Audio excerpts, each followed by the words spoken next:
حضرت سفیان بن عیینہ رحمۃ اللہ علیہ کی فرامین: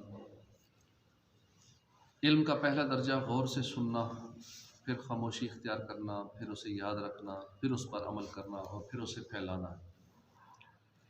جب کوئی عالم لا ادری کہنا چھوڑ دیتا ہے تو ہلاکتوں میں پڑ جاتا ہے۔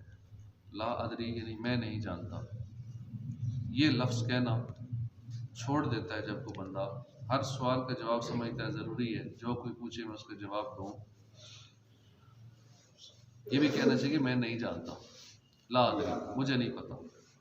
تو جب کوئی بندہ یہ الفاظ چھوڑ دیتا ہے کہ مجھے نہیں پتا، لا ادری، تو وہ ہلاکتوں میں پڑ جاتا ہے۔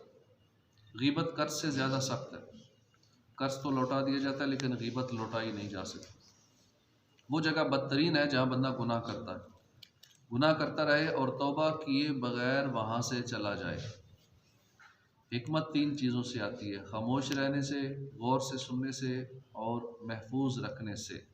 اور تین خصلتوں کی وجہ سے حکمت کا پھل ملتا ہے: ہمیشہ کے گھر کی طرف رجوع کرنے، یعنی ہمیشہ کا گھر ہے جنت، دھوکے کے گھر سے دور رہنے میں، دھوکے کا گھر ہے دنیا، اور موت سے پہلے موت کی تیاری کرنے سے۔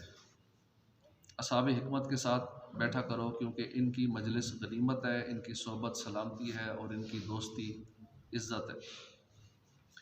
فرامین حضرت عبداللہ بن مبارک رحمۃ اللہ علیہ: جس نے علماء کو حقیر سمجھا اس کی آخرت کو نقصان ہوگا۔ جہاں بولنا نہ ہو وہاں خاموش رہنا آدمی کے لیے زبردست زینت ہے۔ سچ بولنا میرے نزدیک قسم کھانے سے زیادہ اچھا ہے۔ خندہ پیشانی سے ملاقات کرنے، خوب بھلائی کرنے اور کسی کو تکلیف نہ دینے کا نام حسن اخلاق ہے۔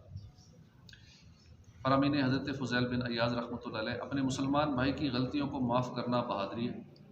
غور و فکر ایک ایسا آئینہ ہے جو تجھے تیری نیکیاں اور برائیاں دکھاتا ہے۔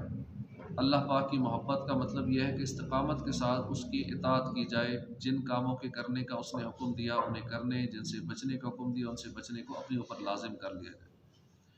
اگر تو تقدیر الہی پر صبر نہیں کر سکتا تو اپنے نفس کی تقدیر پر بھی صبر نہیں کر سکے گا۔